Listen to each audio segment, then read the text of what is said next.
What is a cult? Have you ever been called a cultist by somebody?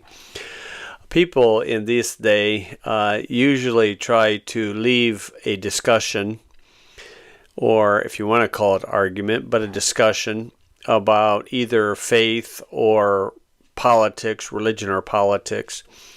The woke generation, they will often leave the discussion by labeling you as a racist, or you have a phobia, homophobic, Islamophobic. And then they walk off like, okay, I won the argument. I won.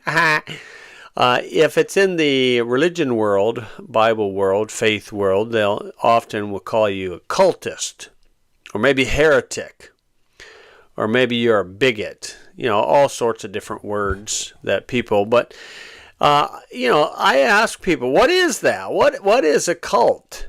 Okay, anybody old enough will remember this dude, Jim Jones, this dude here, who led the People's Temple. Okay, and they supposedly over about 1,000 people went down to Guyana.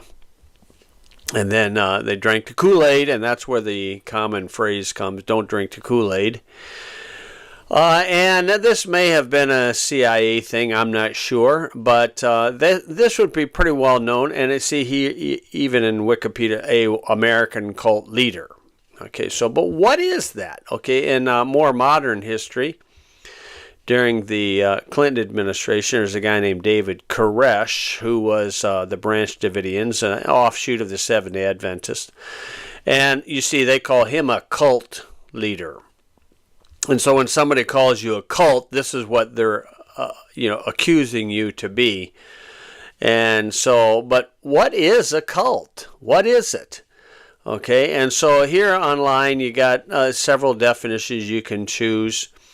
This one says, a system of religious veneration and devotion directed toward a particular figure or object. Okay, well, if that's the case, then, wow, the Roman Church would definitely qualify, would it not? Another definition is a relatively small group of people having religious beliefs or practices regarded by others as strange or sinister. Again, the Roman Church obviously would qualify, except for not a small group. It doesn't have to be a small group, to be quite honest with you, to be a cult. Strange, thinking Jesus is a cracker, I think that's kind of strange, thinking he's limited to a wafer and you put him in your belly.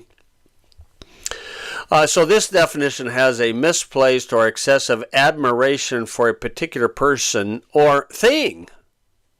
Okay, person or thing. Okay, and so, yeah, I would say that's getting closer to it, but we'll just kind of keep working down through here. And here we have, cult definition in the Cambridge English Dictionary.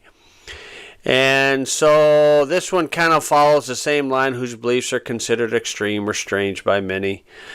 Anything outside of your religious box will seem strange to some. Okay, but okay, that's that one. Let's try somebody else. Let's see if we can come up with a good, valid reason or definition. So this one says a religion regarded as unorthodox or spurious. Okay. This one says a devotion to a person, idea, object, movement, or work. Okay, that would be a cult.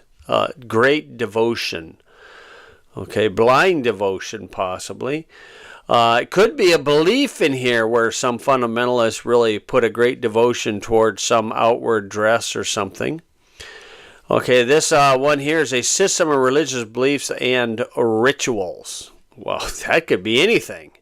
So, I'm not really buying into some of these definitions. Let's see if we can try to get this figured out. Over here is a place where they have according to the Cult Education Institute, there are specific warning signs to look out for when considering whether a group might be a cult.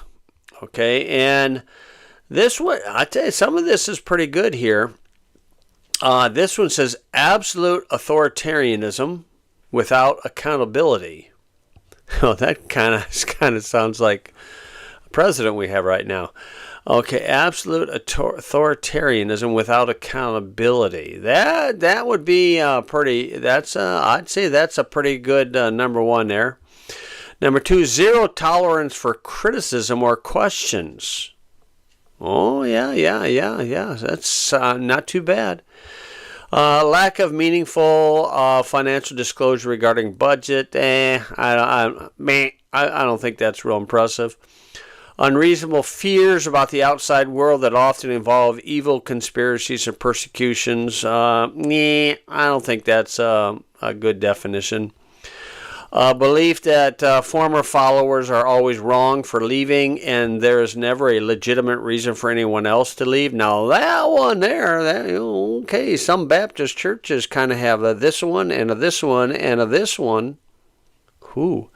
Abusive members. Hey. Some of the Baptist guys are kind of doing that, aren't they? Records, books, articles, or programs documenting the abuses of the leader or group. Okay.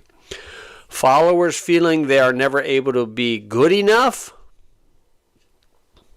Wow, some of this is a pretty good description of fundamental Baptist. A belief that the leader is right at all times. I'm the man of God. I'm the man of God. Don't question the man of God. Okay, a belief that the leader is the exclusive meaning of knowing truth or giving validation. Okay, wow, that one would fit on the Greeky friars. Any pastor that runs to Greek, Hebrew, the original languages, he is exclusive. I mean, oh man, a lot of these 10 characteristics, a lot of these can be applied to virtually any church. I mean, isn't that something? In the Bible, probably the closest word to the word cult is sect. And it's only found 5 times here. And, I mean, if you follow the progression of how this word is used here, okay, then the high priest rose up and all they that were with him, which is the sect of the Sadducees. Okay, well, actually that would be kind of close to our word denomination. I don't foresee that as identical with the word cult. In Acts 15:5, but there rose up certain of the sect of the Pharisees. So you have the sect of the Sadducees here and the Pharisees here. Again, I think that would be akin to our word denomination. Now, this one here, this is when Paul was going through the court process, and they brought in this professional hitman, a verbal orator, a hitman, Tertullus. The first 2 verses, he's just kind of kissing up to, Felix, the cat, and the high priest. And then he turns his attention here to the Apostle Paul. We have found this man a pestilent fellow. Yes, he is pestilent. That's right. He's a pest. This fellow's a pest. And a mover of sedition among the Jews throughout the world, and a ringleader. What good wording this orator has, of the sect of the Nazarenes. Now there, I would say it would be our closest to the charge of being a cult today. Okay, Paul, here's the 4th time the word cult is found. And this is Paul talking about the most straightest sect of our religion. I lived a Pharisee, so that goes up with the number 2.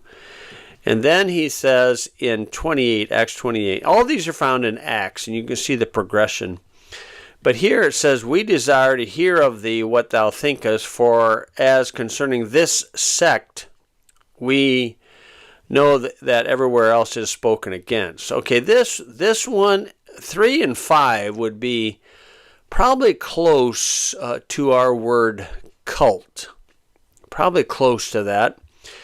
And what it is when somebody thinks outside the box, somebody that doesn't like what they're thinking is going to brand them a cultist or a heretic.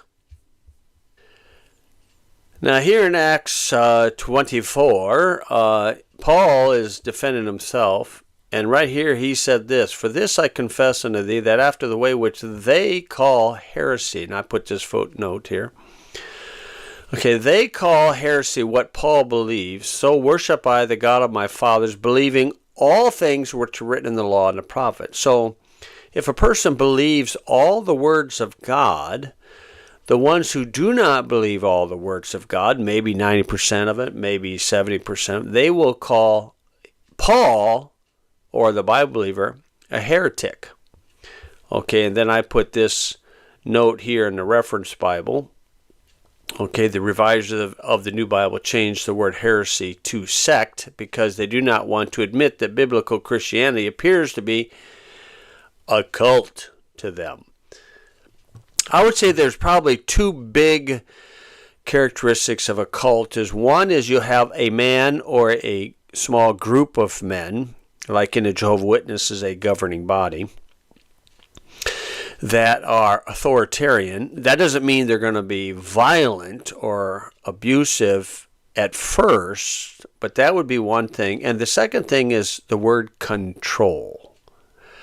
I would say those are the two main characteristics of what a good definition of a cult will be: control of the people. Okay, Peter warned against lording it over the people. We were to be elders, and pastors were to be examples in samples. And Paul limited himself to the art of persuasion, just to persuade people by words. Paul warned Titus, he said, "A man that's a heretic after the first and second admonition reject." Okay, so we have the word heretic, or heresy, or a false idea. Okay, now I write in here in the reference Bible that the word heretic is removed by the heretics of the Alexandrian cult. And a heresy is a false teacher. Okay, the New Bible substitute divisive person. Okay, so let's take a look at that and see if what I said there is correct. So this is Titus 3:10. The New International Version, it warned a divisive person. Okay, here's how this works.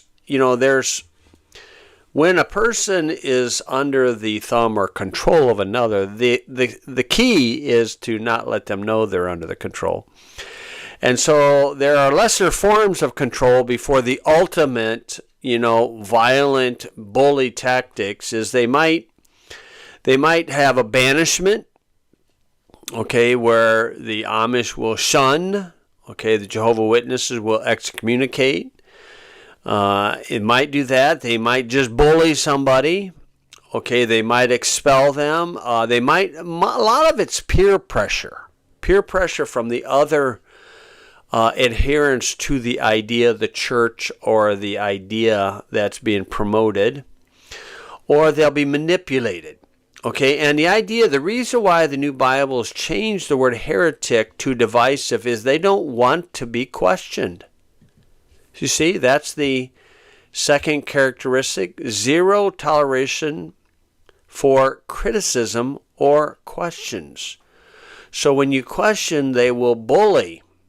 And of course, if you're going to question, you want to approach it in a proper manner. Okay, divisive, divisions, division, divisive. King James, heretic. New King Jimmy jumped in line with the others. Divisive, divisive. Okay, so there we go. That's the reason why they do that.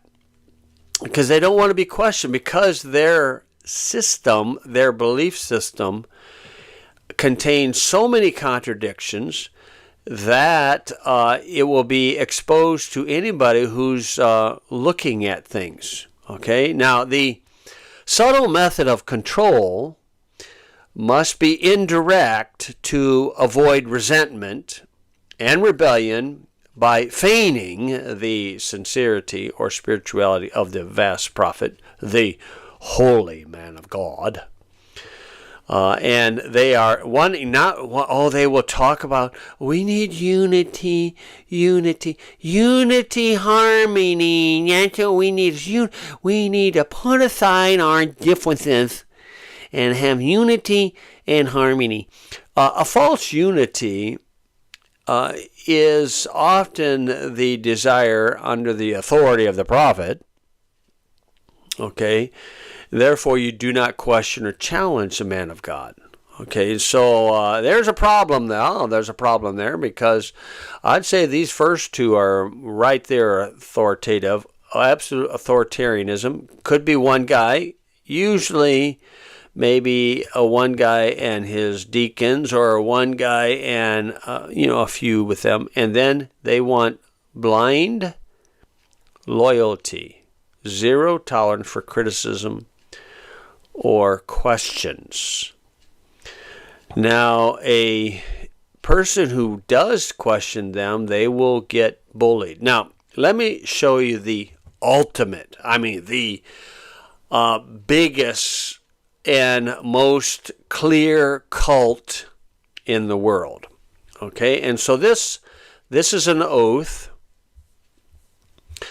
and this oath is documented.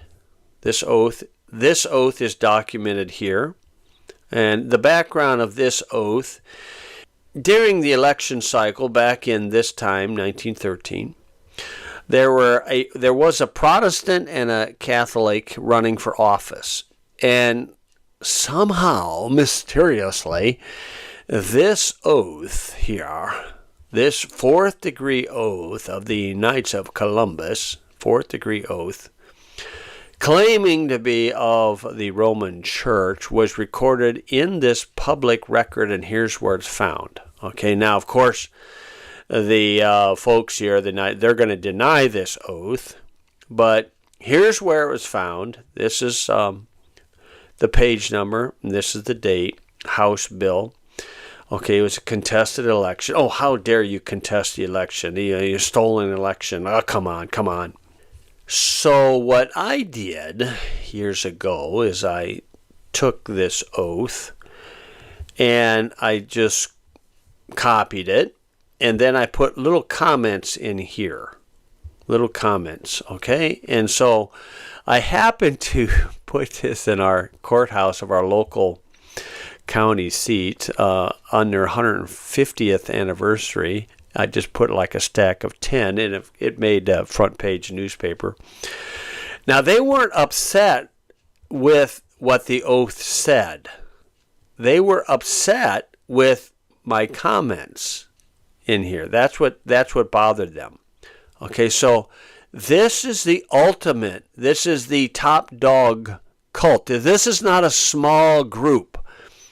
Okay, this is probably the second largest cult in the world, the first being Mohammedan, Islam.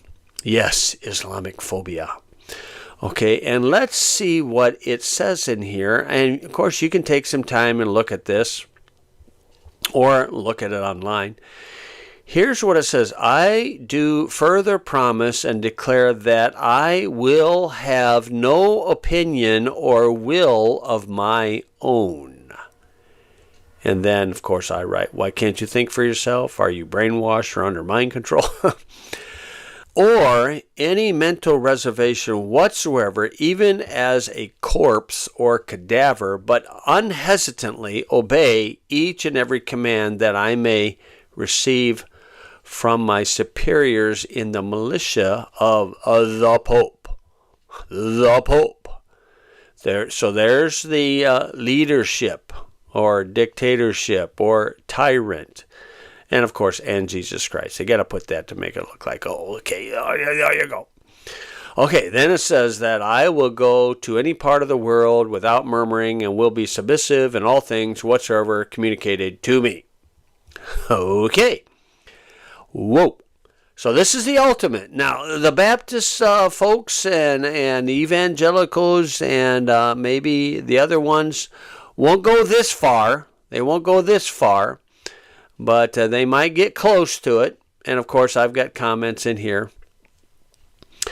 And so this one says, I do further promise and declare that I will, when opportunity presents, make and wage relentless war.